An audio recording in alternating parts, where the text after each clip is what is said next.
A Bluetooth connection, a free app, and a range of 10 to 15 meters. That's all it takes to bring an e-rickshaw to a complete halt. Passengers on board, fare uncollected, and drivers stranded. Across Delhi and other Indian cities, miscreants are exploiting an unprotected vulnerability in the battery management system of e-rickshaws, switching off vehicles remotely without the driver knowing what really happened and why. गाड़ी बंद हो गई है, ये battery lock कर रहे हैं लोग बाकी बहुत। 3 लड़के आए थे स्कूटी पर, 2 सरदार जी थे, 1 लड़का था। उन्होंने मेरी गाड़ी खड़ी बंद कर दी थी लॉक, और थोड़ा डर लगा था मुझे। कोई उस पे चला रहा है, किराए पे रिक्शा चला रहा है, 400-500 रुपये कैसे देगा? जब गाड़ियाँ ही बंद हो रही है तो वो कैसे देगा 400-500 रुपये? Several videos of stranded e-rickshaws in the middle of the roads went viral. Drivers broke down beside stopped vehicles. Mechanics found nothing wrong because nothing had failed mechanically. Someone had simply turned them off from a phone. The government responded swiftly by banning all 3 apps used to disable the batteries within days of the incidents going viral. But the ban came after thousands of e-rickshaw drivers had already been affected, and it has not resolved the underlying problem. Many drivers across Delhi continue to face the issue. It is the latest reminder that as technology enters the informal economy, as per some activists, it does not always arrive as a tool for workers. Sometimes it arrives as a weapon against them. The buyer, who's typically bottom end of the hierarchy of working people, has little information beyond the fact that you fit that battery to an e-rickshaw and it moves. So in this case, they do not have any bargaining power against the companies or against the people who are, selling these technologies on which they are dependent on.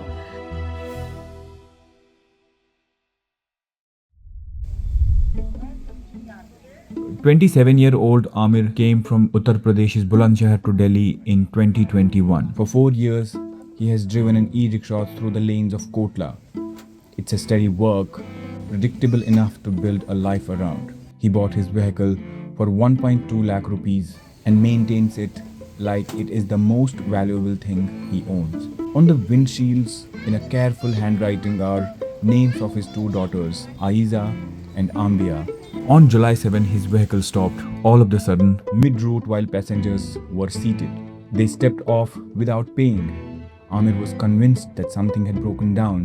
He rushed in panic to the nearest repair shop because nothing was wrong except that someone somewhere nearby had simply switched him off. The mechanic, who had repaired dozens just by installing the same app, fixed it. तिल्लोखुरी में रहता हूँ, 32 block में। तो मेरी battery बंद हो गई थी गाड़ी की। अच्छा। रास्ते से मारा, सवारी गाड़ी में बैठी थी, बीच में एकदम से बंद हो गई गाड़ी। ये बैटरी का इशू बहुत चल रहा है यहाँ पे। अच्छा। सवारी को उतर के चली गई है, सवारी ने कोई पैसा वैसा नहीं दिया है। कितनी दफे बंद हुई आपकी गाड़ी? नहीं हो गई, 4-5 दफा बंद हो गई गाड़ी। अब इसकी बैटरी चार्जर भी बंद हो गया था, चार्जर चालू कराया अभी। The vulnerability is simple. The cheaper battery packs fitted to many of these e-rickshaws, mostly Chinese made, mostly brought second hand or on credit, connect over Bluetooth with no password protection at all. Anyone within a standard 10 to 15 meters range can use a freely available app to pair directly with unencrypted battery firmware and trigger a master discharge command that paralyzes the vehicle instantly. The migration story met several drivers who had faced the same issue, and some continue to do so. Emotional हो रहे थे, परेशान हो रहे थे वो लोग। कुछ एक तो बेचारे हमारे बुजुर्ग हैं जिनको हम चाचा जी बोलते हैं, वो रो रहे थे। उनको मैंने सच में, मैं दिल से बोल रहा हूँ, मेरे को उस दिन इतना अजीब लगा था जब मैंने उनकी बैटरी खोली थी, वो रो रहे थे। फिर गालियाँ निकल रही मुँह से कि पता नहीं क्यों लोग बंद कर रहे हैं, क्या मिल रहा है। स्वार्थी लोग कर रहे हैं ये सब, जिन्हों को कुछ है नहीं काम धंधा, वो लोग कर रहे हैं ऐसा। और मेरे साथ ये गाड़ी का जो चल रहा था अभी हाल में, बीच में 2 तारीख को मेरी गाड़ी बंद हो गई थी। 3 लड़के आए थे स्कूटी पे, 2 सरदार जी थे, 1 लड़का था। उन्होंने मेरी गाड़ी खड़ी बंद कर दी थी लॉक, और थोड़ा डर लगा था मुझे कि जो रास्ते में भी सवारी लेकर जाते हैं हम, तो कहीं बंद हो जाए तो पीछे एक्सीडेंट भी बहुत होते हैं, इसीलिए थोड़ा डर लग रहा था मुझे।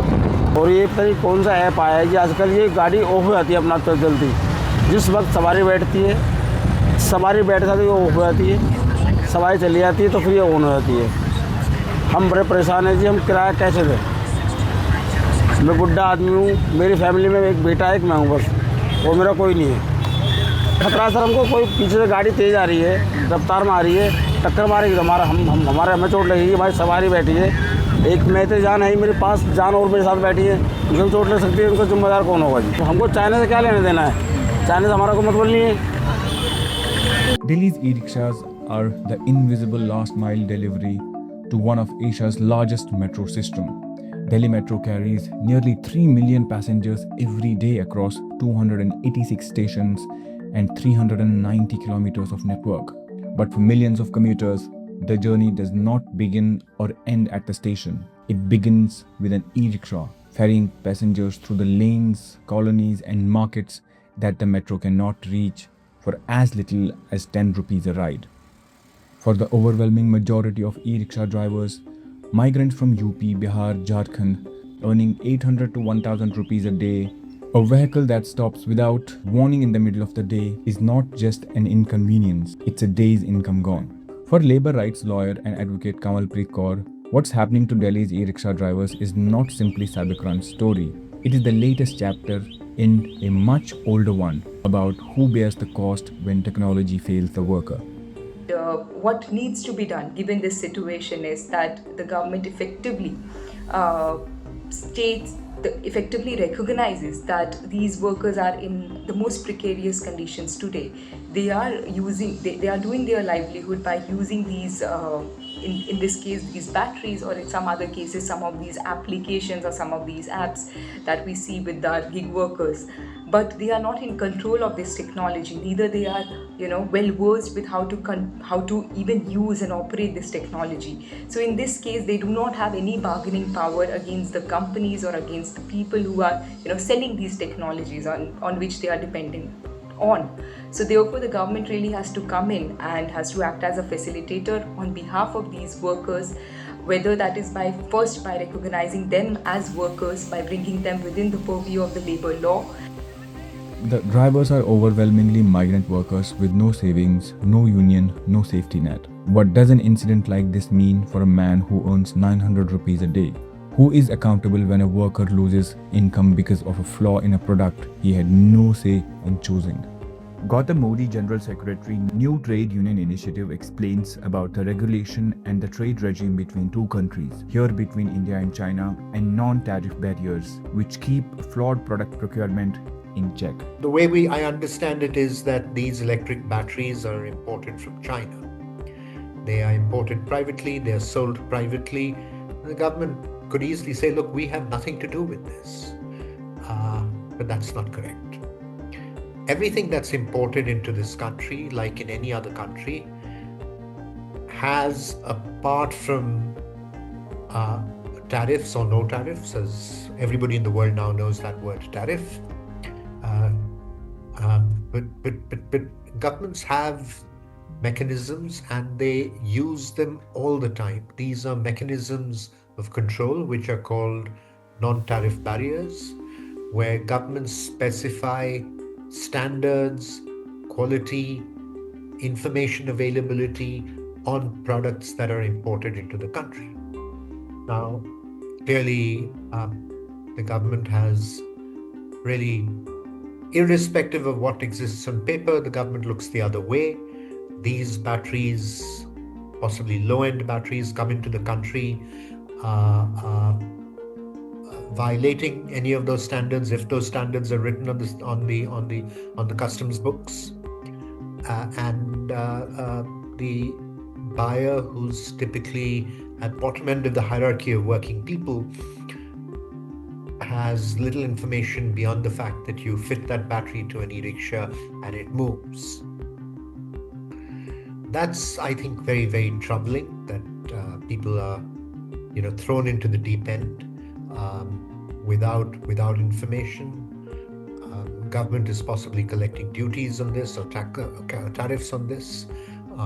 There are dealers who are importing this equipment from wherever they import it and making profits on it.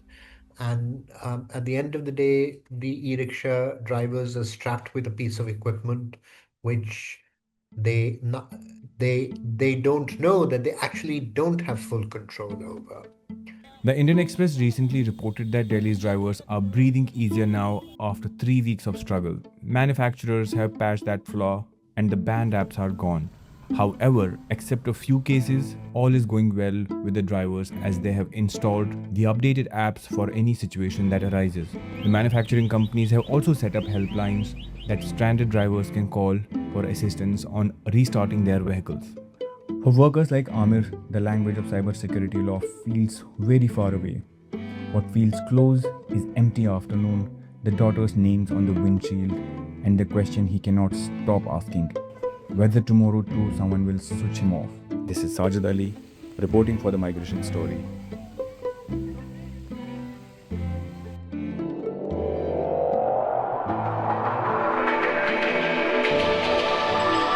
The Migration Story.